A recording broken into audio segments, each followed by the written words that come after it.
तो लेवल राम राम सारे ने अपनी 3 क्लासेज हो चुकी हैं। तो उम्मीद करता हूँ कि आपको तीनों क्लास पसंद आई होंगी और आप पढ़ रहे होंगे रेगुलर। हमने बकरी के बारे में कुछ पढ़ लिया था। हाँ, बकरी के बारे में पढ़ लिया था। इसका नाम पढ़ लिया था, वैज्ञानिक नाम इसका कापरा हिरकस था। गरीब की गाय कहा जाता है। रेगिस्तान का जलता फ्रीज है जी। सर्वाधिक बकरी पाई जाती है राजस्थान में। 31% कुल विश्व का भारत में पाई जाती है। 20 मान्यता प्राप्त नस्लें इंडिया में है और 145 दिन का गर्भकाल होता है। और अब आ गए हैं जी हम नस्लों पर, बकरियों की नस्लों पर। ये आपके लिए सबसे ज़्यादा इंपॉर्टेंट क्वेश्चन रहने वाले हैं कि यही आपको याद होना चाहिए। बस इससे बाहर जो मैं आपको इससे अलग पढ़ाऊंगा, कोई 5 से 7 क्वेश्चन ही आपको ज़्यादा याद करने, लेकिन आप उनको देख लें एक बार, उनको एक बार पढ़ लें, बस वही काफ़ी होगा आपके लिए। ठीक है, तो ज़्यादा आपको तकलीफ लेने की कोई आवश्यकता नहीं है। मैं आपको सीरीज वाइज पढ़ाता रहूँगा। इसी PDF आप टेलीग्राम चैनल के लिंक से डाउनलोड कर सकते हैं। तो आइए शुरुआत करते हैं। बकरी के नस्लों की वर्गीकरण। भारतीय बकरी, ये इंपॉर्टेंट रहेगा। दुधारू जो दूध देने वाली बकरी होते हैं उनमें आती है जमुनापारी, बारबरी, बीटल, सिरोही, सुरती और मेहसाना। मांस वाली बकरी होते हैं जी इसमें जमुनापारी, सिरोही, ब्लैक गद्दी। ये जरूरी ये भी हो सकता है, देखो जो मांस वाली और दुधारू दोनों एक ही हो सकती हैं। बाल वाली जिस बाल प्राप्त की जाते हैं उसे कहते हैं जी पश्मीना, और खाल वाली होती है जी ब्लैक बंगाल। अगर विदेशी बकरियों की बात करें जी, सानेन, एंग्लो नुबियन, ब्रिटिश अल्पाइन और टोगेनबर्ग। मांस वाली होते हैं जी बोअर, मताऊ, कैम्ब्रिन, काटजन और फ्रिजियन। बाल वाली अंगोरा और खाल वाली अंगोरा मराठी। तो ये हम आगे इसकी थोड़ा पढ़ लेते हैं। जमुनापारी बकरी है मूल उत्तर प्रदेश के इटावा जिले में से मानी जाती है। शरीर में इसका आकार बड़ा होता है। शरीर पर काले बुरे धब्बे, सिर पूरा काला होता है। नाक रोमन आयरन पूर्ण विकसित होती है। पिछली टांगे पर लंबे होती हैं और मांस या दूध के लिए उपयुक्त होती है। आपको ये सब याद करने की जरूरत नहीं है, बस आप ये इसकी विशेषताएं हैं। नर बकरों में दाढ़ी पाई जाती है। इसके गुमक्कड़ बकरी के नाम से भी जाना जाता है। ये इंपॉर्टेंट है। गुमक्कड़ बकरी किसे कहा जाता है, तो ये जमुनापारी कहा जाता है। बारबरी बकरी जो पूर्व अफ्रीका का सोमानिया का बरबरा क्षेत्र व उत्तर प्रदेश में पाई जाती है। उत्तर प्रदेश के एट्टा जिले में। तो इसका सफ़ेद रंग होता है। शहर की कामधेनु के लिए प्रसिद्ध है जी। इसको कहा जाता है शहर की कामधेनु। अगर आप ये सभी डिटेल में पढ़ना चाहते हैं तो इसकी PDF पर डाल दूंगा, तो आप वो पढ़ लेना। जो मैंने इंपॉर्टेंट नोट्स किया सिर्फ उसी को पढ़ा देता हूँ, क्योंकि इससे क्लास जो थोड़ा ज़्यादा लंबी बढ़ जाती है, तो ज़रूरी है वही पढ़ाऊँगा अब आपको। यह नस्ल 12 से 15 महीने में 2 बार ब्याती है और एक साथ 2 बच्चे देती है जी। कौन सी बात है? बारबरी की बात है। तो उसके बाद नेक्स्ट नस्ल पर आ जाते हैं जी, सिरोही।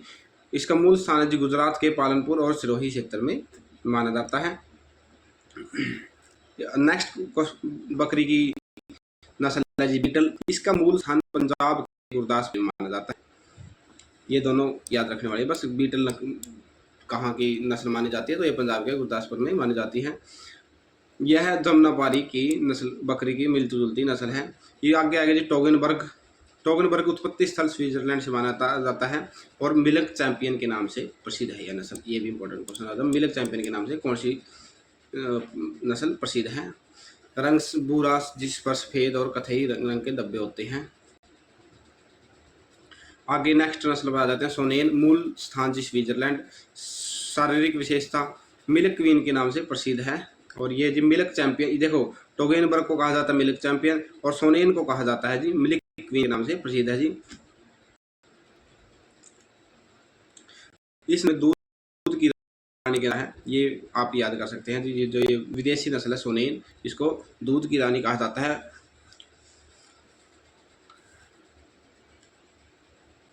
अन्य जानकारी, एंग्लो न्यूबियन, ये जो जर्सी के नाम से विख्यात है। संकरण जमुनापारी और न्यूबियन नर के द्वारा करवाई गई, जिसका जो एंग्लो न्यूबियन है। अगर हम पढ़ेंगे जी बेड के बारे में। बेड के बारे में भी आपको सबसे ज़्यादा इंपॉर्टेंट, जो मैंने स्टार्टिंग में ये इंपॉर्टेंट चीज़ें लिखवा रखी हैं वही याद रखनी है। तो हम स्टार्ट करें। बेड को कहा जाता है जी ओविस एरिज। कुल इसका भी बोविडी है और इसमें 54 गुणसूत्र पाए जाते हैं। विश्व में भेड़ों की नस्लें 2 हैं जी। भारत में 200 हैं और भारत में मान्यता प्राप्त नस्लें हैं जी 40। भारत में सर्वाधिक भेड़ तेलंगाना और द्वितीय स्थान आंध्र प्रदेश में पाई जाती है। ये भी इंपॉर्टेंट क्वेश्चन हो जाएगा आपके लिए। भारत में सबसे ज्यादा ऊन उत्पादन वाला राज्य राजस्थान है। 40% ऊन राजस्थान अकेला प्राप्त प्रदान करता है। भारत में भेड़ों की संख्या 7.42 करोड़ है। ये 2019 की पशु जनगणना के अनुसार है। इसके गर्भ के आवास को पैन कहा जाता है और गर्भकाल इसका 150 दिन का होता है। केंद्रीय भेड़ एवं ऊन अनुसंधान संस्थान विकास नगर मालपुरा टोकवर।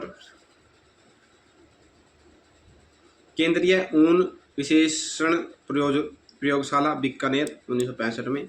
केंद्रीय ऊन विकास बोर्ड की स्थापना जोधपुर 1987 में। भेड़ में प्रजनन की क्रिया ट्रूपिंग। भेड़ में पूंछ काटने की क्रिया को कहा जाता है डॉकिंग। ये भी इम्पोर्टेंट हो जाता है, को ट्रूपिंग कहा जाता है। और उनकी पूंछ को काट दिया जाता है तो उसको डॉकिंग कहा जाता है। भेड़ के मांस को मटन कहा जाता है। भेड़ की आंखों के चारों ओर ऊन काटना आइरिस और भेड़ के शीशन के चारों ओर ऊन काटना रिंगिंग कहा जाता है। ये इंपॉर्टेंट नहीं रहेगा, ये रहेगा भेड़ के मांस को मटन कहा जाता है, प्रजनन को ट्रूपिंग कहा जाता है।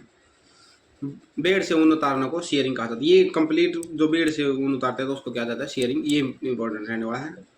मरी हुई भेड़ से ऊन प्राप्त करना जी पुल्ड वुल और क्लोन द्वारा तैयार भेड़ डोली डॉक्टर इयान विलमुट द्वारा तैयार की गई थी जी। भेड़ों की नस्लों के बारे में ये भी आपको याद होनी चाहिए। पूरी की पूरी भेड़ की नस्लें आपको याद होनी चाहिए, जो भी मैं देसी विदेशी सब नस्लें बताऊंगा। वो दूध देने वाली नस्लों के बारे में बात करें तो नंबर पे 1 पे आ जाती है नुरेज, फिर आ जाती है लोही, कूका, गुरेज या फिर खोरवासी। आपको यही याद होना चाहिए कि ये सब नस्लें भेड़ की हैं। ऊन देने वाली भेड़ की नस्लें बीकानेरी, सोनाड़ी, मालपुरा, मारवाड़ी, चोकला और मगरा।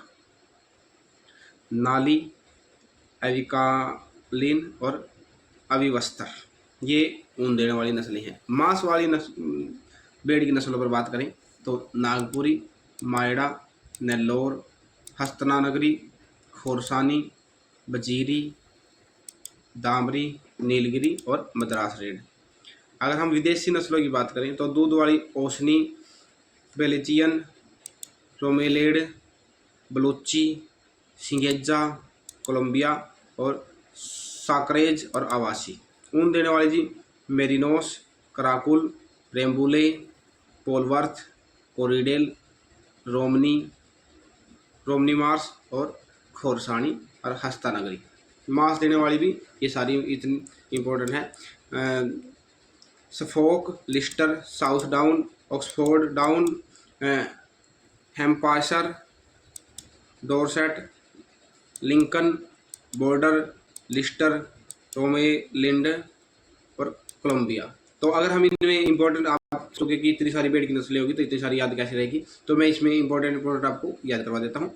देखिए इसमें नुरेजी, लोही और कूका ये तीनों भेड़ की नस्लें बिल्कुल इंपॉर्टेंट है। बीकानेर इंपॉर्टेंट होगी, सोनाड़ी और मालपुरा और मारवाड़ी ये इंपॉर्टेंट है। इसमें यही आपको याद होनी चाहिए कि ये 4 से 5 6 7 नस्लें बता दी मैंने, आपको ये सारी नस्लें याद होनी चाहिए।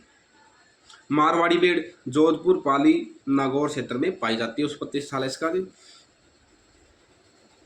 और राजस्थान में अन्य भेड़ों की तुलना में ज़्यादा स्वस्थ रहती है और फुर्तीली होती है और लंबा सफर तय करने के लिए उपयोगी है।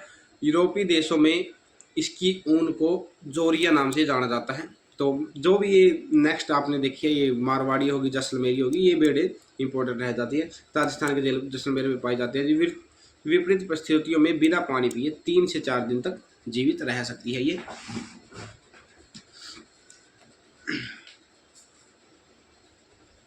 वर्षा ऋतु के बाद कतरी जाने वाली ऊन पीली होती है इसकी। उसके बाद आ जाता है चोकला। मूल स्थान राजस्थान का शेखावाटी क्षेत्र, चुरू, सिक्कर, झुंझुनू, जिला है, जिसका भारत और राजस्थान की मेरिनो नाम से जानी जाती है जी। मेरिनो नाम से भी चोकला को जाना जाता है। शारीरिक विशेषता, शरीर मध्यम आकार और सुगठित, ये कोई इंपॉर्टेंट नहीं है, इनके बारे में आप खुद पढ़ लेना एक बार। उपयोगिता, इसकी ऊन से कलाई, लोई, कंबल व जर्सी इत्यादि बनते हैं। ये इंपॉर्टेंट हो जाएगा कि कौन सी भेड़ की नस्ल से ऊन व कलाई व लोई बनाई जाती है। तो नेक्स्ट पर आ जाते हैं मालपुरी भेड़। राजस्थान, टोंक, जयपुर और सवाई माधोपुर जिले में उत्पत्ति स्थान माना जाता है इसका। ऊन देती है जी 1 से 1.5 किलोग्राम प्रति वर्ष। और सोनाड़ी, नेक्स्ट आ जाते हैं जी सोनाड़ी भेड़ पर। मूल स्थान मेवाड़, राजस्थान और उदयपुर और चित्तौड़, बांसवाड़ा, डूंगूर, ये इसका मूल स्थान माना जाएगा। नेक्स्ट भेड़ पर, नेक्स्ट ये भेड़ के बारे में हमने कंप्लीट पढ़ लिया है। आगे आ जाते हैं हम ऊंट पर। तो इसके कान बड़े होते हैं, ये छूते हैं। तो सोनाड़ी, यहाँ पर हम भेड़ के बारे में कंप्लीट पढ़ चुके हैं। नेक्स्ट पढ़ेंगे हम, नेक्स्ट क्लास में स्टार्ट करेंगे जो ऊंट के बारे में। उम्मीद करता हूँ कि आपको ये क्लास पसंद आई होगी। इसकी आप PDF के लिए टेलीग्राम चैनल पर जाकर वहाँ से PDF डाउनलोड कर सकते हैं। मैं हर एक क्लास की PDF डालता रहूँगा। और ये मैंने एक कंप्लीट PDF बना लिया ताकि आपको बार बार अलग अलग से कंप्लीट PDF पढ़नी ना पड़े। मैं एक साथ ही इस PDF को डाल दूँगा जब सारी क्लास कंप्लीट हो जाएगी। Thank you. जय हिंद, जय भारत। जुड़े रहें, लगे रहें।